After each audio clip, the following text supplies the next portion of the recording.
다음으로 이성윤 제도 개선 팀장님으로부터 특검 법안 관련 말씀을 듣겠습니다.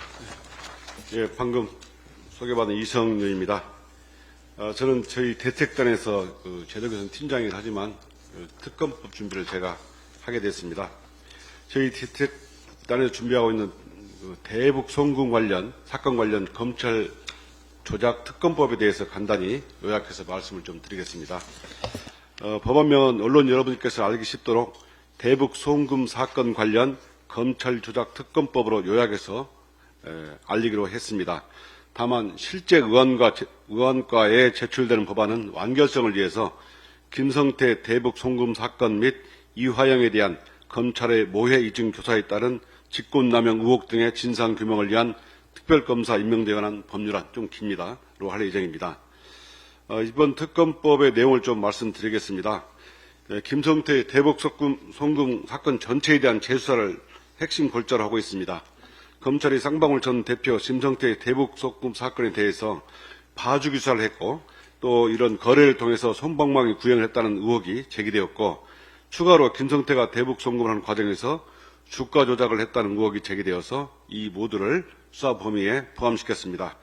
또한 검찰이 전직 검찰 출신 고위직 변호사를 통해서 이화영 전 부지사에게 회의를 위해 접촉을 시도하고 그 과정에서 수원지검에 주류를 반입해 진행했다는 의혹을 수사 범위에 포함시켰고 이러한 수사 과정에서 검찰이 행한 피의사실 공표 의혹에 대해서도 수사할 수 있도록 했습니다.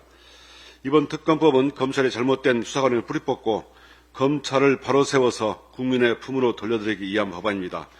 그리고 잘못된 길로 가고 있는 검찰을 대상으로 특검이 직접 수사할 수 있도록 하는 대한민국 첫 특검법입니다. 이 법안에는 전직 검사장으로서 그동안 검찰이 잘못된 수사 과정을 바꾸지 못한 것에 대한 반성적 의미를 담고 있습니다. 그래서 특검이 수사를 통해 좀 더 잘할 수 있도록 특검 파견 대상의 주가 조작 수사를 전문적으로 하기 위한 금감원이나 거래소 지검까지 추가하고 주가 조작 수사 특성을 고려하여 수사기관도 늘리는 등 세심한 법안 설계를 했습니다. 일각에서는 수사도 시작도 안 했는데 특검부터 하는 지적이 있습니다마는 이화영 변호인과 뉴스타파 등 언론으로부터 이 사건 의혹이 제기된 후에 경기경찰청은 제대로 된 수사본부도 꾸리지 않고 국회를 통해 진행된 진상규명을 위한 자료출은 거부당했습니다. 또한 우리 대책단이 수원구치소나 법무부 항의방문도 거부당했습니다. 한정된 수사 인력으로 고군분투하는 공수처에게 이 사건을 또 맡아달라고 하는 것은 부적절합니다. 증거인멸이 되기 전에 조속하게 수사를 진행해야 한다는 점 또한 특검을 해야 한다는 이유입니다. 오늘 회의를 통해서 법안의 세부 내용을 확정하고 발의 시점도 확정할 예정입니다. 검사장 출신 국회의원으로서 특검이 제대로 수사를 할 수 있도록 하는 것에 방점을 찍고 준비했다는 점을 다시 한번 강조드리겠습니다. 자세한 내용은 조만간 법안 발의 때 다시 말씀드리도록 하겠습니다. 감사합니다.